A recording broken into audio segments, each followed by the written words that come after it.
எல்லாருக்கும் வணக்கம். அரட்டை ஸ்குவாட் அசெம்பிள் ஆயிட்டோம். மட்டு முதலாளி நானு. முதல்ல சந்தோஷமான விஷயம் இருக்கு. ஒரு சேட் நியூஸும் இருக்கு. இந்தியா விமென்ஸ் டீம் அந்த சவுத் ஆப்பிரிக்கா மேட்ச் பத்தி தான் சொல்றேன். முதல்ல ஹாப்பி நியூஸ்லேருந்து ஆரம்பிப்போம். அதான் ஹாப்பி நியூஸ்னா என்ன?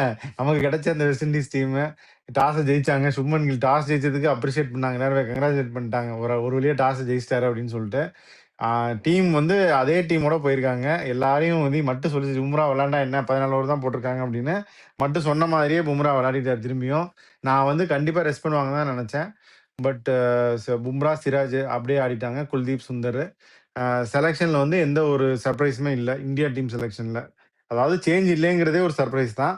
இவங்க வந்து இவங்களும் வந்து அந்த ஆண்டர்சன் பிலிப்பை மட்டும் உள்ள கொண்டு வந்துட்டாங்க. அப்புறம் அந்த கிங்கை ட்ராப் பண்ணாங்க. அது வந்து பெரிய சர்ப்ரைஸ் தான் நான் நினைக்கிறேன். கிங் எல்லாம் அப்படி ட்ராப் பண்ணிருக்க தேவையில்லை. நீங்க என்ன நினைக்கிறீங்க இந்த செலெக்ஷன்ஸை பத்தி? ஃபர்ஸ்ட் அதை சொல்லுங்க.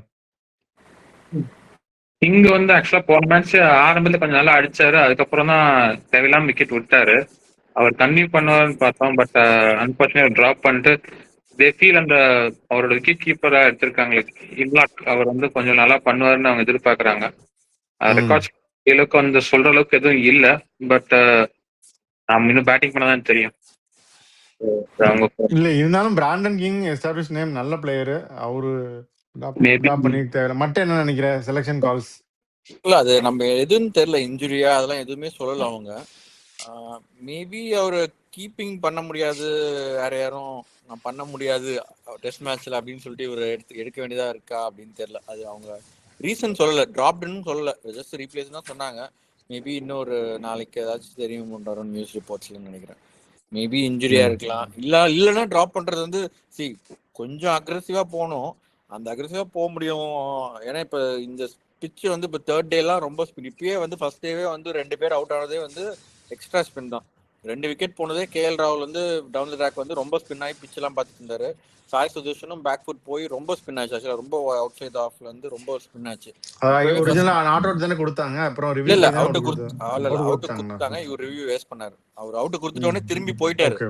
அதுக்கப்புறம் திரும்ப வந்து சரி ஒரு ரிவ்யூ ஆசைதான், இன்னும் 13 ரன்ல இருக்கு, ஒரு ஆசைப்படலாம் அப்படின்னு சொல்லிட்டு வந்து ஒரு ரிவ்யூ வேஸ்ட் பண்ணாரு. பட் அதான் இப்பயே ஸ்பின் ஆக ஆரம்பிச்சிச்சு. மேபி அதனால பெட்டர் கீப்பர் வேணும், ஷாயோ பண்ண முடியாதுன்னு சொல்லிட்டாரா என்னன்னு தெரியல. அதனால இருக்கலாமா தெரியல.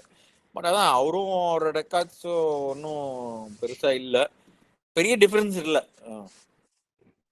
ரிசல்ட் வைஸ் பெரிய டிஃபரன்ஸ் ஆகாதுன்னு நான் நினைக்கிறேன்.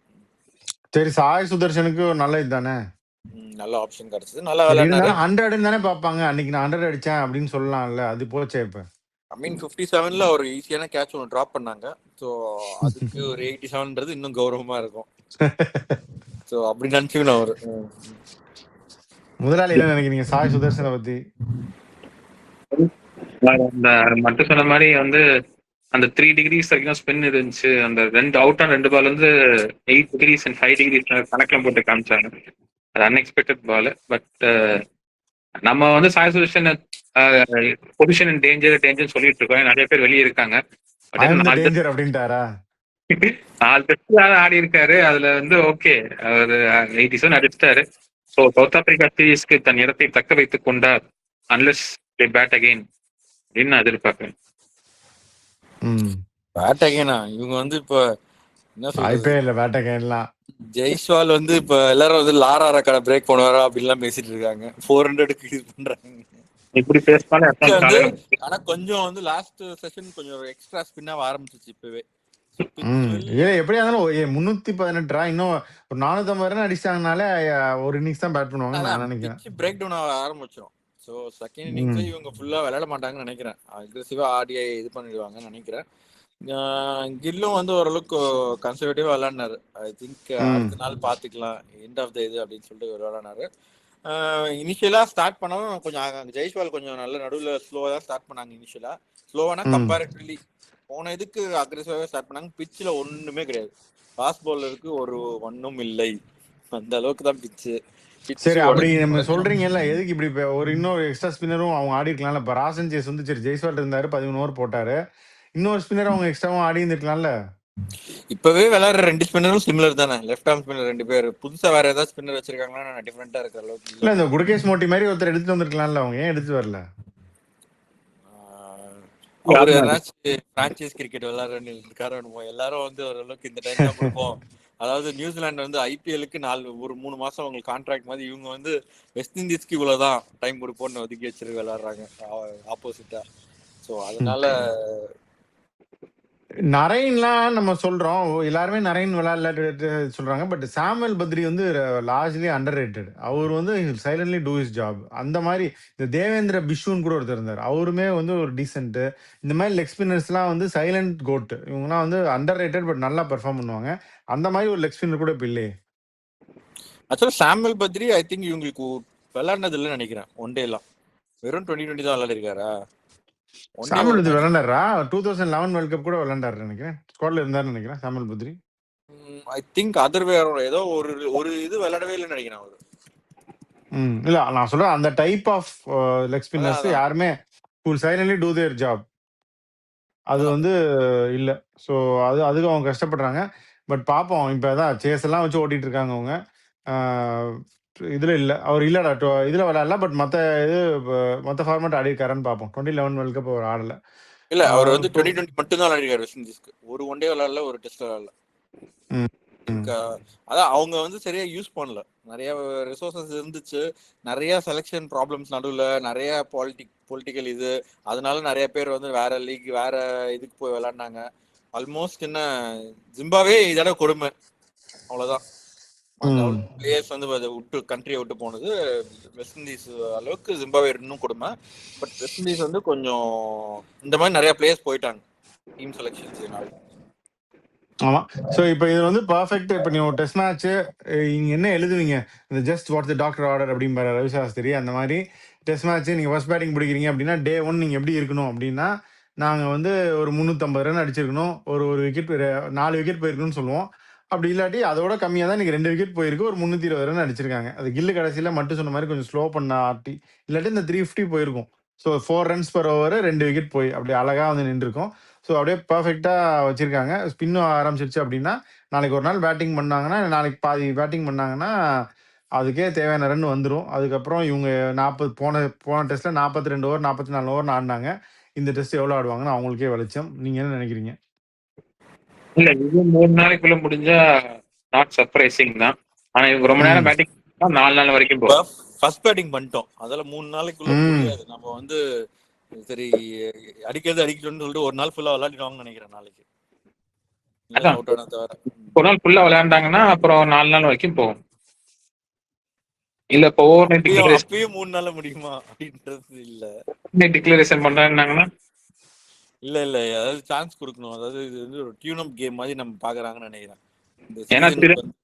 வந்து ஒரு அரௌண்ட் 2 o'clock வந்து சிராஜ் வந்து பேட்டிங் பிராக்டிஸ் பண்ணிட்டு இருந்தாரு. சிராஜ் எல்லாம் வந்து நீங்க ஒயிட் பாலுக்கு பண்ணுங்க, அது மாதிரி எல்லாரும் வருண் சக்கரவர்த்தி எல்லாம் அப்படி ஆடுற ஆடி பழங்குன்னு சொல்ற மாதிரி. அதாவது டெஸ்டோட கான்டெக்ட் கிடையாது. இது ஒரிஜினலா கொஞ்சம் சீரியஸா எடுத்திருந்தாங்கன்னா நிதிஷ் ரெட்டிய இந்த மேட்சுக்கு அவருக்கு பதில் அக்ஷர் பட்டேல் விளையாடிருக்கலாம். பிச்சு இதை பொறுத்து லைக் சீரியஸா இந்த மேட்ச் ஜெயிக்கணும், கண்டிப்பா ஜெயிக்கணும் ஒரு பெரிய டீமோட அப்படின்னா, இந்த பிச்சுக்கு ஸ்பின் ஆகிறதோட அக்ஷர் பட்டேல் நேரா போடுறதுல தான் நிறைய விக்கெட் எடுப்பாரு. எல்லாம் ஸ்பின்னுக்கு விளையாடுவாங்க, நேரா ஒரு எல்பிடபிள்யூ அந்த மாதிரி. அவர் இன்னும் எஃபிஷியண்டா இருந்திருப்பாரு இந்த டெஸ்ட் மேட்சுக்கு, இந்த பிச்சுக்கு. பட் அவங்க வந்து முன்னாடி ரேன் பேட்டியில சொல்லிட்டாரு, நிதிஷ் ரெட்டி வந்து ஃபாஸ்ட் பவுலிங் ஆல்ரவுண்டர், இது வந்து ரொம்ப முக்கியம், அவருக்கு நாங்கள் நிறைய சான்ஸ் கொடுப்போம், நாங்கள் அன்சேஞ்சா தான் போறோம் முன்னாடியே சொல்லிட்டாரு. பட் அதான் சொல்றேன், அவங்க வந்து டியூன் அப் கேம் மாதிரி இந்த சீசனுக்கு நம்ம டெவலப் பண்றோம் அப்படின்ற மாதிரி இந்த கேம் எடுத்துக்கிறாங்க. ஆமா, அதான் அதனால இப்படிதான் போகுது. பாப்போம் என்ன ஆகுதுன்னு. எப்படியா இருந்தாலும் இந்தியா தான் ஜெயிக்க போறாங்க, இதுல எந்த மாற்றமுமே கிடையாது. அது எப்படி ஜெயிக்க போறாங்க, நிக்க வச்சு சுடுறாங்களா, ஓட விட்டு சுடுறாங்களா, அந்த மாதிரி தான் பார்க்கணும். சமுத்திரக்கனி சொல்ற மாதிரி. சரி, இப்போ அப்படியே அந்த சேட் நியூஸுக்கு போகலாம். India south Africa women's match ரொம்ப மோசமாக அடி வாங்கிட்டு இருந்தாங்க. அங்கேருந்து ரிச்சா கோஷ் ஒரு செம பார்ட்னர்ஷிப்பு, ஸ்னேஹரானா ரிச்சா கோஷ் ஒரு 94, இவங்க 33, 250 வந்துச்சு. இப்போ அதில் வந்து அதான் ரொம்ப க்ளோஸ் கேமு. உள்வாட் வந்து ஒரு நல்ல ஸ்டார்ட் கொடுத்தாங்க, அப்புறம் நாடன் டிக்லருக்கு கேட்செல்லாம் விட்டாங்க. ஃபீல்டில் வந்து வெரி பேட் கேம் ஃபர்ஸ்ட் ஹாஃபில். செகண்ட் ஹாஃபில் வந்து சரியான ரிடம்ஷன். இவங்க ரெண்டு க்ளோயிட்ரியானும் அப்படிதான் 49 ரன்ஸ், 2 பேருமே வந்து கொண்டு போயிட்டாங்க. பட் இதுல என்ன நம்ம ஃபேன்ஸ் எல்லாம் என்ன சந்தோஷப்பட்டுக்கிறாங்கன்னா, 2011 வேர்ல்ட் கப்லயும் இதே மாதிரி சவுத் ஆப்பிரிக்காவோட தான் இந்தியா தோத்தாங்க லீக் மேட்ச்ல. அதுக்கப்புறம் எல்லாரையும் ஜெயிச்சு வேர்ல்ட் கப் வாங்கிட்டாங்க. அதே மாதிரி இப்பயும் வந்து சவுத் ஆப்பிரிக்காவோட லீக் மேட்ச் தோத்துட்டோம், இந்த வாட்டி கப்பு ஜெயிப்போன்றாங்க. நீங்க என்ன நினைக்கிறீங்க சொல்லுங்க. இந்த உமன்ஸ் டீம்ல வந்து ப்ராப்ளம் வந்து டாப் ஆர்டர் ஃபயர் ஆகல. ஒன்னு டா- பிரத்திகா தவிர அவங்க 2 பேர் 2-3 அவளுங்க ஆடல. ஹர்மன்பிரீத் கௌர் கான்ட்ரிபியூட் பண்ணல. அவங்க அந்த லாஸ்ட் அமன்ஜோத் கௌர், ரிச்சர்ட் கோஷ், ஸ்னேரா அவங்கள நம்பி தான் இருக்காங்க. பிளஸ் பவுலிங் வந்து மொத்தம் 5 பேர் தான் இருக்காங்க. ஒரு 6th பவுலிங் ஆப்ஷனே கிடையாது. ஹர்மன்பிரீத் கௌர் நேற்று வந்து நடுவில் புகுந்து ஒரு 4 ஓவர் போட்டு விட்டாங்க. ஒரு 2 ஓவர் எக்ஸ்ட்ரா ரன் போயிடுச்சு. பட் இன்னும் ஒரு ப்ராப்பர் பவுலர் இருந்தா மேபி தே கண்டெய்ன்ட். அதே மாதிரி வந்து விக்கெட்லாம் விழுந்துச்சு. ஆனாலும் maybe if they had more runs we could have done better. அந்த ரன்ஸ் இல்லாதனால கடைசியா சொன்ன மாதிரி ஃபீல்ட்ல வந்து இந்த டோர்னமெண்ட் ஃபுல்லாவே வந்து கேட்சிங் கொஞ்சம் பேடா தான் இருந்திருக்கு. ஸ்மிருதி மந்தானா வந்து ஒரு கேட்ச் விட்டாங்க. அவங்க அந்த டைரான் கேட்ச் அடுத்த ஓவர் அவுட் ஆயிட்டாங்க. பட் அந்த விக்கெட் விழுந்திருந்தா மேபி டிக்ளார்க் வந்து அந்த இம்பெச்சுவஸ் அந்த ஒரு அடுத்த பாலே 6-4 அடிச்சாங்க. அது பண்ணாம இருந்திருக்கலாம். அது ஒரு ப்ராப்ளி கண்ட்ரோல் கொண்டு வந்திருக்கலாம் மேபி. அது தெரியல. பட் இருந்தாலும் ஒரு ஓவர் இருக்கிறப்பே மேட்சை முடிச்சு விட்டாங்க அவங்க. ஸோ அந்த எக்ஸ்ட்ரா பவுலர் இல்லாதது I think it's deeply hurting along with batting performance and fielding laptop. இப்ப வந்து எல்லாரும் ஓகே அர்லிந்தியூர் கூட ஒரு மேட்ச் அடிச்சாங்க.